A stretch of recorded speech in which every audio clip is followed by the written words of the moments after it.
শিশু আছে, যেই প্রতিবন্ধী শিশুদের এই প্রতিবন্ধী শিক্ষকরা প্রতি মুহূর্তে তাদের শ্রম ঘাম দিয়ে লালন পালন করে যাচ্ছেন, ডক্টর ইউনূস দেখছেন না।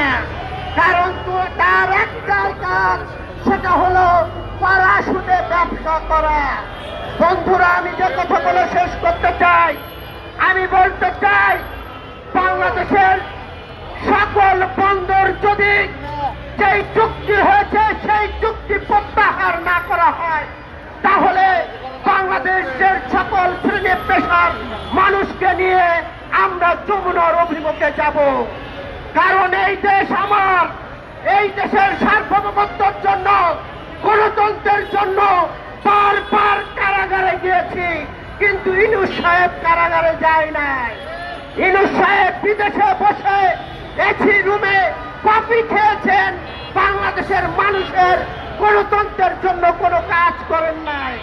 কাজেই সেই বিদেশি প্রভুদের যারা তেল মালিশ করে রাষ্ট্র ক্ষমতায় থাকতে চায়, তাদের মাজা কিভাবে ভেঙে দিতে হয় বাংলাদেশের মানুষ জানে।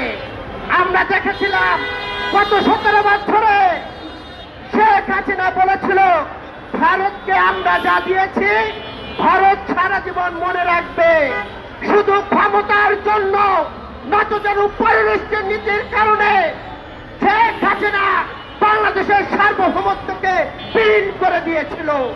আমরা ভেবেছিলাম বাংলাদেশে 5ই আগস্টের পরে জনগণের সরকার ডক্টর ইউনূস মেরুদণ্ড সোজা করে বাংলাদেশের সার্বভৌমত্ব ধরে রাখবে, কিন্তু তিনিও মেরুদণ্ড ব্যাখ্যা করে পশ্চিমাদের সাথে আঘাত করে আমার বাংলাদেশের সার্বভৌমত্ব নিয়ে নানান রকম ষড়যন্ত্র করছে।